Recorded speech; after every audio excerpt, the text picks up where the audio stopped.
दुनिया में परोपकार सबसे बड़ा धर्म है और दूसरों की सहायता इस दुनिया का सबसे बड़ा कर्म है। जीवन में दूसरे से उम्मीद कम और खुद पर विश्वास ज्यादा रखिए। जिंदगी में बेशक हर मौके का फायदा उठाओ, मगर किसी के हालात और मजबूरी का नहीं। भीख और सीख ठोकरें खाकर ही मिलती है। जीवन में किस्मत पर नहीं, अपनी मेहनत पर गुरूर होना चाहिए। जिंदगी जीने के लिए पिता की दौलत नहीं, पिता का साया ही काफी है। दुनिया आपके हिसाब से नहीं चलती, बल्कि आपको इस दुनिया के हिसाब से ढालना पड़ता है। आपका नजरिया सबसे अधिक मायने रखता है कि आप अपने जीवन में होने वाली घटनाओं को अवसर के रूप में देखते हैं या फिर कमी के रूप में। जो खुद खुश रहते हैं उनसे दुनिया खुश रहती है। जो जीवन में छोटी मुश्किलों को देखकर ही घबरा जाते हैं वो कभी भी बड़ी सफलता का अधिकार नहीं रखते। दूसरों के ऊपर भरोसा रखने वाले दूसरों की गुलामी करते हैं, लेकिन खुद पर भरोसा करने वाले बेखौफ जीते हैं। मुश्किलें जीवन का दूसरा नाम है, क्योंकि जब मुश्किलें ही नहीं होगी तब जीवन का कोई अस्तित्व नहीं रह जाता है। श्री कृष्ण कहते हैं, मीठा पानी सबको भाता है, परंतु खारा पानी किसी को नहीं भाता। अब सोचने वाली बात यह है कि मोती समुद्र की गहराइयों में ही बनता है। खारे पानी के मध्य में रहकर हर क्षण भक्षकों से टकराकर अपने अस्तित्व को दांव पर लगाकर ही सीप मोती प्रदान कर पाती है। कभी सोचा है क्यों? क्योंकि बिना संकटों का सामना किए बिना आपको सुख प्राप्त नहीं होगा। इसलिए निडर होकर संकटों का सामना कीजिए। हम सब समय की महत्ता को पहचानते हैं। समय ही हमें बनाता है, समय ही हमें नष्ट कर देता है। कभी समय ठीक चलता है तो कभी बहुत ही खराब समय आता है। विचित्र बात यह है कि हम फिर भी समय को ही नष्ट करते हैं। स्मरण रखिएगा, समय केवल जाता है, कभी आता नहीं है। इसलिए समय की प्रतीक्षा में समय व्यर्थ ना करें। जो भी करना है आज अभी इसी क्षण प्रारंभ करें। फिर चाहे वो किसी को सुख देना हो या स्वयं को बदलने का प्रयास करना हो, कुछ भी हो, विलंब ना करें, क्योंकि समय उसी का साथ देता है जो समय का सम्मान करता है। समय कितना विचित्र होता है। समय हमारे साथ हो तो हम स्वयं को राजा मान लेते हैं। वहीं समय यदि विरुद्ध हो जाए तो रंक बनने में समय नहीं लगता। इसलिए मनुष्य की एक आदत होती है कि बुरे समय के लिए कुछ बचा कर रखता है। संबंधी और मित्र बुरे समय में साथ छोड़ देते हैं तो व्यक्ति सोचता है, क्यों ना धन संचय कर ले। धन का तो कोई मन नहीं होता जो समय आने पर बदल जाए। संसार कहता है, धन का संचयन करते रहो, बुरे समय में काम आएगा ही। मैं कहता हूं, शुभ काम करते रहो, आनंदित रहो, स्वयं पर और ईश्वर पर भरोसा रखो। बुरा समय कभी आएगा ही नहीं। बहती नदियां कितनी सुंदर होती है, पावन होती है। जहां से जाती है वहां एक नया जीवन प्रदान करती है। धरा को सींचती है, अकाल को दूर रखती है। और कदाचित इसीलिए नदी को मां समान पूजा जाता है। किंतु क्या कभी आपने ये सोचा है कि नदी जन्म कैसे लेती है? क्या ये प्रारंभ से ही इतनी विशाल होती है? नहीं, ये वर्षा की छोटी छोटी बूंदें गिरकर मिलती है, एक सूक्ष्म धारा बनती है। और ये धारा पर्वतों के हिम को काटते हुए, स्वयं को पिघलाते हुए जल प्रपातों से गिरती है, चट्टानों से टकराती है और फिर जाके नदी बनती है। इसी प्रकार ऐसे कोई महान नहीं बन जाता। छोटे छोटे प्रयास मिलकर एक विशाल व्यक्तित्व बनाते हैं। इसलिए जीवन में प्रयास करते रहिए, अस्तित्व अपने आप बन जाएगा। बबूल का पेड़ कितना विशाल होता है, पीपल का पेड़ भी विशाल होता है। किंतु क्या आपने कभी सोचा है क्यों बबूल के पेड़ को काट के उसका उपयोग किया जाता है और क्यों पीपल के पेड़ को पूजा जाता है? इसलिए क्योंकि पीपल का पेड़ उसके नीचे बैठे पथिक को छाया देता है, अपनी डाल पर असंख्य पंछियों को बसेरा देता है, किसी को कांटे चुभोकर दूर नहीं करता, बल्कि उसे शीतल छाया देकर उनकी थकान हर लेता है। इस संसार में यदि सम्मान पाना है तो पीपल की भांति ही बनना होगा। कुछ देना सीखो, आनंद, सुख, शीतलता, बांटना सीखो और कांटों की भांति कभी किसी को कष्ट ना दो।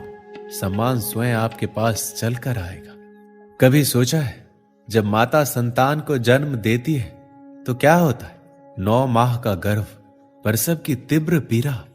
कहते हैं ये पीड़ा इतनी भयंकर होती है कि मानो जैसे संतान के जन्म के साथ माता को भी एक नया जन्म मिल जाता है और इस जन्म के साथ अंत होता है माता की पीड़ा का।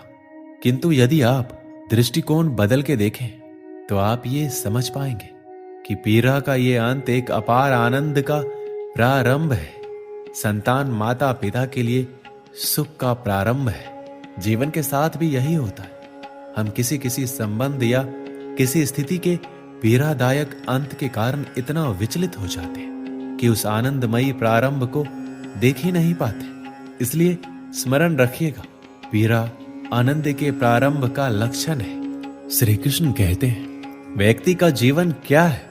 अब आप कहेंगे, जन्म और मृत्यु के बीच का समय। और मृत्यु कब होती है? जब व्यक्ति सांस लेना छोड़ दे, हाथ पांव चलाना छोड़ दे, सोचना छोड़ दे। ऐसा नहीं है। जल की मृत्यु तब नहीं होती जब वो सूख जाती है। जल की मृत्यु तब होती है जब वो प्यास बुझाना बंद कर देती है। सूर्य की मृत्यु तब नहीं होती जब उस पर ग्रहण लग जाए या जब सूर्यास्त हो जाए। सूर्य की मृत्यु तब होती है जब वो भविष्य में संसार के जीवों को प्रकाश की आशा देना छोड़ दे।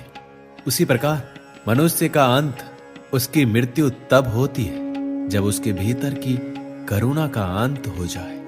करुणा वो भाव है जो मनुष्य को मनुष्य बनाए रखती है, जो एक मनुष्य को किसी और मनुष्य का कष्ट, उसकी आवश्यकता का अनुभव कराती है, जो उसे बल देती है किसी और की सहायता करने के लिए, उसे पात्र बनाती है इस सृष्टि का नियंत्रण रखने के लिए। देखिए, इस संसार में मृत्यु केवल एक बार होती है, तो इस करुणा को क्यों मारना? स्वयं को मनुष्य बनाए रखिए, मृत्यु के पश्चात भी जीवित रहेंगे। इस संसार में सबसे कठिन कार्य क्या है? कोई कहेगा पर्वत पर चढ़ना, कोई कहेगा तैरना, कोई कहेगा उड़ना। किंतु क्या ये वास्तव में कठिन है? असल में देखा जाए तो बस ये थोड़े भिन्न है। जो कर्म हमारे लिए थोड़े भिन्न हो, हम उसे कठिन समझ लेते हैं। जैसे तैरने की कला भिन्न है, पर्वत चढ़ने की कला भिन्न है, उड़ने की कला भिन्न है। जैसे कि कुछ लोग गणित और विज्ञान को कठिन समझ लेते हैं, किंतु वास्तव में बस ये साहित्य से थोड़े से भिन्न है, कठिन नहीं। देखिए, संसार में कठिन कुछ भी नहीं है, बस एक दूसरे से भिन्न है। जैसे कुछ लोग हो, कभी कभी हमें समझ नहीं आता है, क्योंकि हमारे सोच और विचारधारा से वो भिन्न है। किंतु ये समझ लिया जाए कि वो कठिन नहीं है, बस थोड़े भिन्न है, तो अनेकों संबंधों को बचाया जा सकता है। ये संसार बहुत ही बड़ा है और हम उसके सामने बहुत ही छोटे हैं। इस संसार में लाखों लोग ऐसे मिल जाते हैं जो हमें समझते हैं कि संसार कितना बड़ा है, कितना अद्भुत है, कितना सुंदर है, और इस संसार की रचना करके ईश्वर ने कितना बड़ा कर्म किया है। किंतु आपको इस जीवन में कुछ मुट्ठी भरी लोग मिलेंगे जो ये बताएंगे कि इस संसार में आप कितने महत्वपूर्ण हैं, आप कितने अद्भुत हो। यदि आप उनके साथ हो तो वो कितना अच्छा सृजन कर सकते हैं इस संसार को और कितना पवित्र बना सकते हैं। तो इस संसार को पीछे छोड़िए और उन मुट्ठी भर लोगों को महत्व दीजिए, क्योंकि वही आपके अपने हैं और वही आपको उचित मार्ग पर ले जाएंगे। मनुष्य अपने परिवार के लिए क्या कुछ नहीं करता, दिन रात परिश्रम करता है ताकि अपने परिवार की आवश्यकता पूर्ति के लिए धन कमा सके। परंतु क्या केवल धन कमाना पर्याप्त है? आप कहेंगे हाँ, क्यों नहीं। धन से सब कुछ मिलता है, विद्या मिलती है, घर मिलता है, औषधि मिलती है, ये सब एक सीमा तक ठीक है। किंतु तनिक मन से सोच के देखिए, जब बालक रोगी होता है तो उस कड़वी औषधि को क्यों पी लेता है? क्योंकि उसके पिता ने इस औषधि को धन से खरीदा है? नहीं, बल्कि इसलिए क्योंकि उसके सामने खड़ा उसका पिता, उसे उन पर विश्वास है कि वो उसे कुछ होने नहीं देंगे। ये विश्वास, ये संस्कार, ये सीख कभी धन से नहीं मिलती। ये मिलती है उस समय से जो माता पिता ने अपने संतान के साथ बिताया है। इस जीवन में धन अवश्य कमाइए, किंतु अपने परिवार को भी समय दीजिए। प्रसन्नता मिलेगी।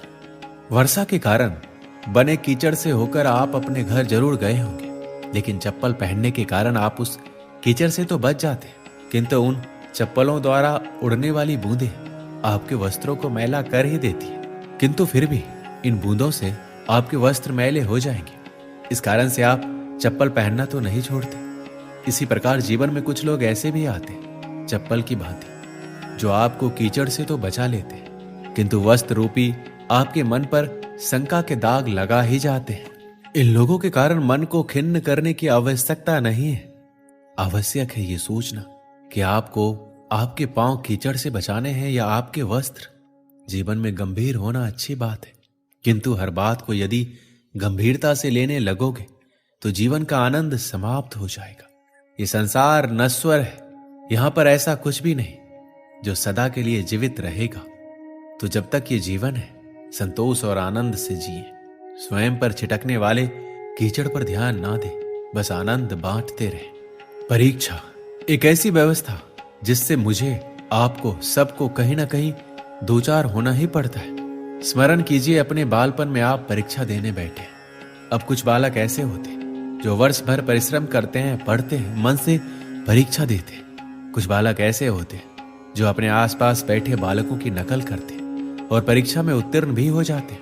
बुरा लगता है ये सोचकर, कोई बिना किसी परिश्रम के परीक्षा में उत्तीर्ण कैसे हो सकता है। किंतु स्मरण रखिएगा, जो नकल करते हैं वो परीक्षा में उत्तीर्ण हो सकते हैं, सफल नहीं, क्योंकि वो नकल करते, बिना प्रश्न को समझे, बिना उत्तर का तरीका निकाले।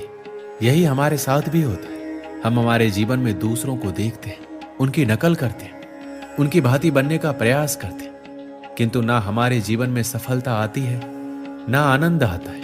क्यों? क्योंकि हम एक विशेष बात भूल जाते हैं कि प्रत्येक मनुष्य का व्यक्तित्व भिन्न होता है।